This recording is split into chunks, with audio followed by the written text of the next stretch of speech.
Hi friends, welcome to tech Telugu. Let's start. ఈరోజు మనం యాంగులర్కి సంబంధించినటువంటి కాన్సెప్ట్ ఏంటంటే మనం మాట్లాడుకునేది నెక్స్ట్ సెక్షన్. మీరు కరికులం ఆల్రెడీ ఎక్స్ప్లెయిన్ చేశాను మీకు లాస్ట్ వీడియోలో. ఒకసారి చూడండి, ఓకేనా? సో ఈరోజు సెక్షన్లో మీకు చెప్పేది ఏంటంటే సింగిల్ పేజ్ అప్లికేషన్స్ అంటే ఏంటి, SAP single page application, SPA single page application అంటే ఏంటో చూద్దాం. చూడండి, మీరు ఇక్కడ గమనించినట్లయితే యాక్చువల్గా మీరు ఏ అప్లికేషన్ చేసినా కూడా 2 టైప్స్ ఉంటుంది. ఒకటేమో మల్టీ పేజ్ అప్లికేషన్, రెండోది వచ్చేసి సింగిల్ పేజ్ అప్లికేషన్. సింగిల్ పేజ్నే ఎస్పిఏ జస్ట్ షార్ట్ టర్మ్స్ చేస్తారు, single page application, right? So ఇప్పుడు మనం మల్టీ పేజ్ అప్లికేషన్ గురించి చూద్దాం. చూడండి, ఈ మల్టీ పేజ్ అప్లికేషన్ని work in a traditional way. ఇది ఓల్డ్ అంటే ట్రెడిషనల్ పద్ధతి ప్రకారంగా వర్క్ అవ్వలేదు అనమాట. ఫర్ ఎగ్జాంపుల్ ఒక వెబ్సైట్ ఉంది, దాంట్లో 4 పేజెస్ ఉన్నాయి. Home page, about page, gallery page, contact page ఉన్నాయి అనుకోండి. సో ఇనీషియల్గా మీకు అందరికీ తెలుసు, వెబ్సైట్ లోడ్ అయినప్పుడు ఫస్ట్ పేజ్ మీకు లోడ్ అయ్యేది ఏంటి, హోమ్ పేజ్. దాని తర్వాత మీరు అబౌట్ అస్ మీద క్లిక్ చేశారనుకోండి, అబౌట్ అస్ పేజీకి సంబంధించినటువంటి ఫైల్స్ అన్నీ మళ్ళీ రీలోడ్ అవుతూ ఉంటాయి.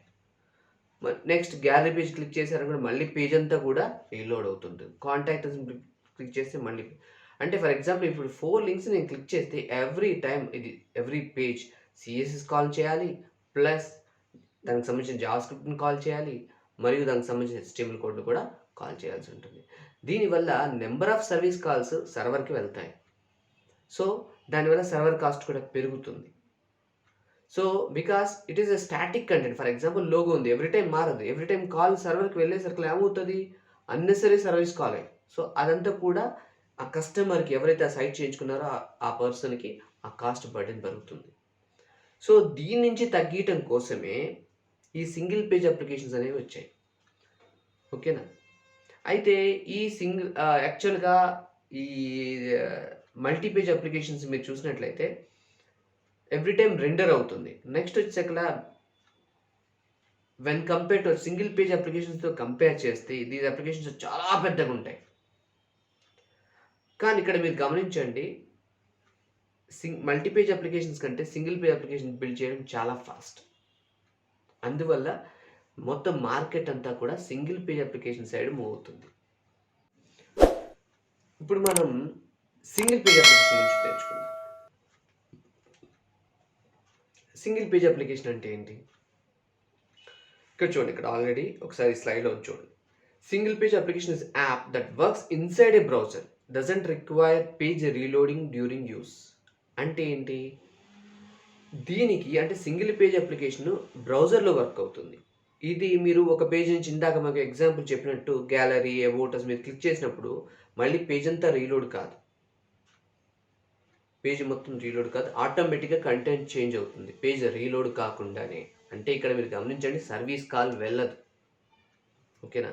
మీకు ఈ సింగిల్ పేజ్ అప్లికేషన్ సంబంధించిన మీకు ఎగ్జాంపుల్స్ కొన్ని చూసినట్టయితే జీమెయిల్ మీరు గమనించండి, ఇన్బాక్స్లోకి వెళ్ళిన తర్వాత మీరు ట్యాబ్స్ క్లిక్ చేస్తే పేజ్ రీలోడ్ కాదు, జస్ట్ ఓన్లీ కంటెంటే చేంజ్ అవుతుంది. మీకు రియల్ వరల్డ్ అంటే జీమెయిల్ మీకు రియల్ వరల్డ్ ఎగ్జాంపుల్ అనమాట.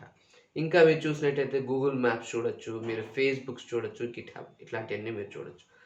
నెక్స్ట్ వచ్చేసరికల్లా యాక్చువల్గా ఏం జరుగుతుంది ఇక్కడ అంటే, ఈ లోడింగ్ అంటే మీరు హోమ్ నుంచి అబౌట్ అస్ పేజీకి వెళ్తే కంటెంట్ చేంజ్ అవుతుంది. ఎవరి ద్వారా జరుగుతుంది అంటే using JavaScript. It is a page, it is just one web page when you visit which then loads all content using the JavaScript. When ఒక పేజ్ మీరు హోమ్ పేజ్కి వెళ్తారు, అప్పుడే ఆ పేజీకి ఆ సైట్కి సంబంధించిన HTML కంటెంట్ జావాస్క్రిప్ట్ ఫస్ట్ టైమే లోడ్ అవుతాయి.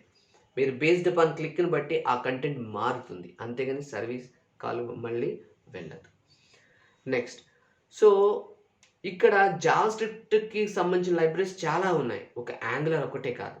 సో దాంట్లో మనం గమనించినట్లయితే యాంగులర్ JS ఒకటి ఉంది, యాంగులర్ ఉంది, నెక్స్ట్ రియాక్ట్ JS ఉంది, నెక్స్ట్ Vue.js ఉంది, Ember.js, Meteor.js, ఇలా చాలా ఉన్నాయి.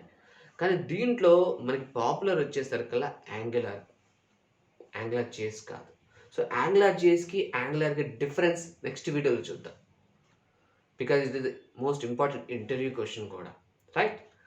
సో మనం యాక్చువల్‌గా అకార్డింగ్ టు వికీపీడియా గమనించినట్లయితే అది కూడా తీసుకుందాం. ఎందుకంటే అందరూ కూడా వికీపీడియా గురించి మనం ఒక స్టాండర్డ్స్ తీసుకొని మాట్లాడతారు. సో, దాని గురించి కూడా చూద్దాం చూడండి. So, single page application is a web application or site which interacts with the user by dynamically rewrite the current web page with a new data from the server. Server నుంచి వచ్చినటువంటి డేటాని డైనమిక్‌గా change చేస్తుంది first టైమే. Every time కాదు. Instead of default method of browser reloading the entire web pages. అంటే ఇంతకుముందు ఏంటి, ఎవ్రీవేర్ మీకు క్లిక్ చేసినప్పుడల్లా కొత్త పేజ్ లోడ్ అవుతుంది. సో, అలా లోడ్ కాకుండా ఉన్న పేజ్‌లోనే ఆల్రెడీ కంటెంట్ లోడ్ అయి ఉంటుంది. కానీ మనకి కనపడదు. ఎప్పుడైతే క్లిక్ చేస్తామో దానికి సంబంధించిన కంటెంట్ లోడ్ అవుతుంది. దీనివల్ల ఏమవుతది, వెబ్‌సైట్ అనేది చాలా ఫాస్ట్‌గా వర్క్ అవుతాయి. సో, మీరు ఏం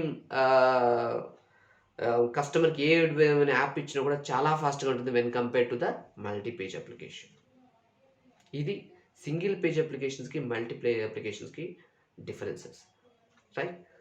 ఫ్రెండ్స్, మీకేమన్నా ఈ వీడియోలో ఏమన్నా డౌట్స్ ఉన్నా, ఏమున్నా కూడా కింద మీరు కామెంట్స్‌లో తెలియచేయండి.